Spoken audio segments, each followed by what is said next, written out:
Hey guys, welcome to the Brothers of Steel, and this is yours truly, Maximus Unforsaken, and we are so excited for the 9th installment of the Yi series, Monstrum Nox. And to be honest, we haven't played a Yi series game for a very long time, so we're really excited for this one because we have played so much JRPGs recently, and we are gonna jump into this Yi series and see what Falcom and NIS America is bringing to us.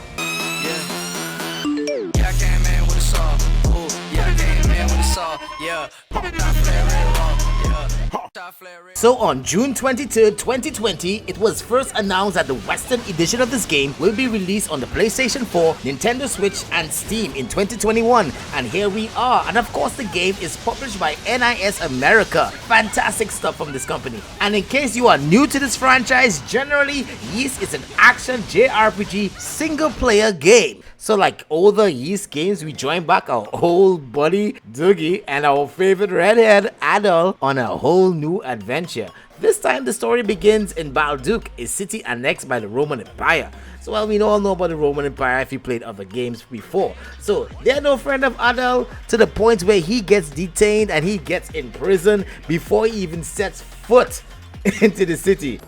Okay, now that doesn't look like a warm welcome to me.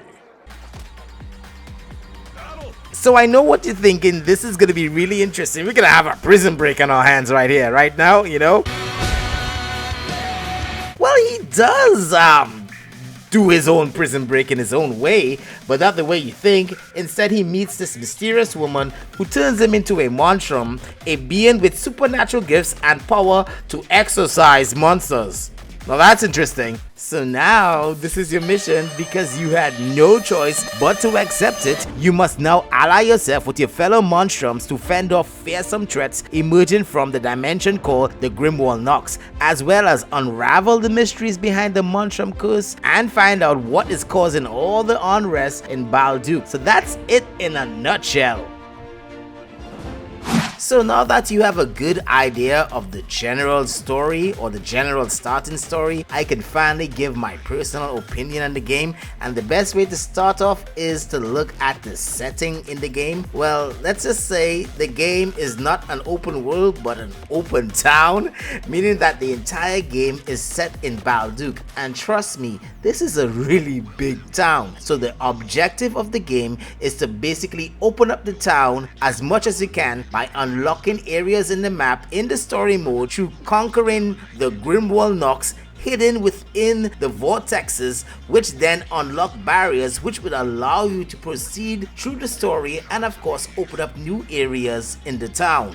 Now I know that sounds like a lot and it may seem contained at the same time, but Yi 9 generally makes traversing the map not too bothersome, and trust me, having a perpetual walking for no reason can really demoralize you. Such was the case for me for Final Fantasy 15 at launch, but Yi 9 keeps you on track to your story with clear main story missions and waypoints for general long transportation. And to style it up, having a Crimson Line makes life so easy to have access to rooftops where you can go explore different areas in the map that don't look too obvious, because you never know what could be hidden around items or chests, and it makes it really awesome to get to these areas in the map that you just can't get to, that are right in front of your face, and it's so annoying. OMG.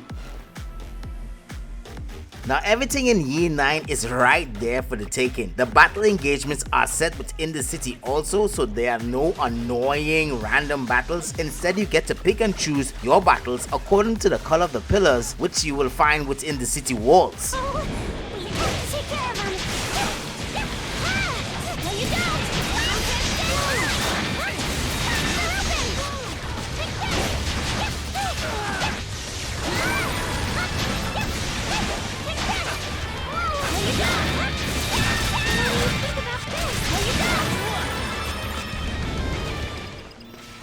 Now Yi 9 offers a really nice way to progress through the game in that doing battles will allow you to fill up your Nox gauge by a small amount, and when you reach 100 you will make a barrier vortex appear, allowing progression within the city. Choosing to battle or not to battle in Yi 9 offers that diversity, so you can also complete quests by doing the dandelion bulletin boards, or you can just, you know, if you just feel like it, just build up your Nox gauge by grinding battles.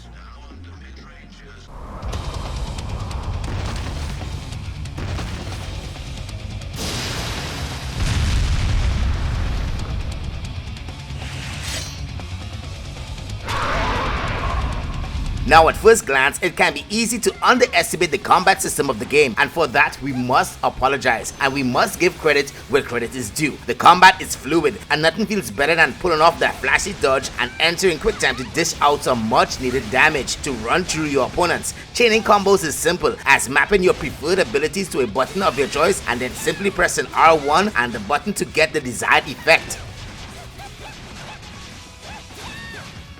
Now this is where it really gets fun. After locking onto a target, the game allows you to zipline Monster Hunter style by engaging through the Crimson Line. Now this is fantastic as it not only allows you to avoid attacks, but you can start an air combo, link it with your skill move, and then double jump to ensure that air time, which proved very useful to a boss like this who just loves to one-shot you on the ground.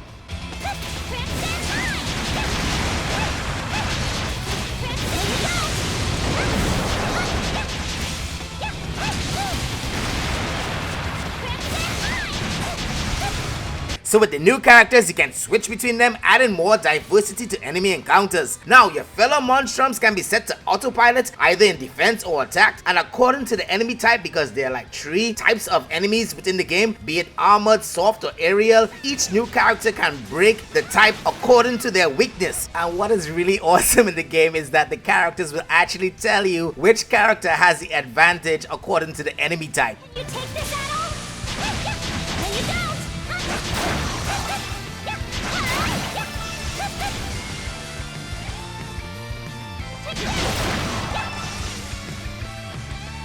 So, for example here, Strike with White Cat can totally devastate this armored crab enemy here.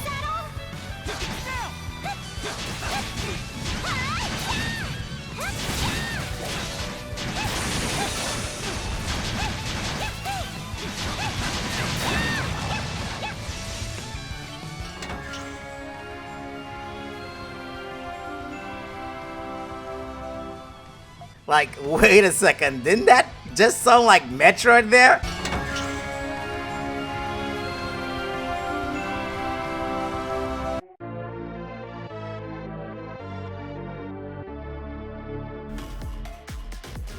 Yeah, that's Metroid, wow. Now let's get to the dungeons in Year 9. They are basically straightforward, meaning the objectives are right there in plain sight, but the puzzle is to figure out how to get there. And what I love about this game is a combination of abilities when exploring the dungeons, meaning that the new characters in the party allows you to navigate areas previously inaccessible, but it also allows a combination of skills that you have to try to figure out. Should I jump on this wall? Should I use a Crimson Line? Should I run up this wall then jump? So in other words, things that are always in plain sight but you just can't get there, the characters allow that combination for you to figure out, which is really awesome within this game. Now let's jump into the music, and the music is really pumped up. You know, you get that kind of rock vibe, sort of JRPG style, yeah. All the music is very appropriate according to the situation. Like for dialogue, it's nice and mellow, so you can get into the vibe and get into the dialogue. And a doll, you certainly are. You're even cuter than I thought. The voiceovers are okay, but not too bad. I mean, I really played some JRPGs recently where the music and the dialogue really just sucked, you know, aka Atelier Riser 2. You know, you can check out the review on it, you know, it's right here in the Brothers of Steel. But the sound and the dialogue in Year 9 is really okay. It's not that impressive, but it's okay for you to get into the game. And that's good enough for me.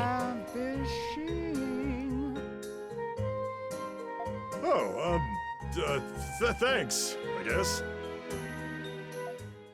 Year 9 Monstrum Nox is a game that you cannot judge by its cover. Just looking at the game, you may sort of judge it one time and say, hey, this game really looks retro. But there's so much deeper stuff within this game. Its story almost compels you to get right into the universe through the older games because you really want to know about the lore. The combat system is good and you can see some of the improvement, but it isn't a game all about action. It's more about the story, which suits it really perfectly. The voice acting is what you expect from any JRPG. That is a compliment. In conclusion, we can definitely say Yi is definitely a day one buy. If you're into JRPGs, you're going to love this game. So guys, thanks for watching the entirety of this video. I know it has been long, but I really took my time to really get all the information out there on Year 9 because I consider it a fantastic game. So post your comments below, tell me what you think, tell me if you're gonna get this game on day one, and maybe later you can tell me if you have played the game, what you think about it. Don't forget to subscribe to our YouTube channel,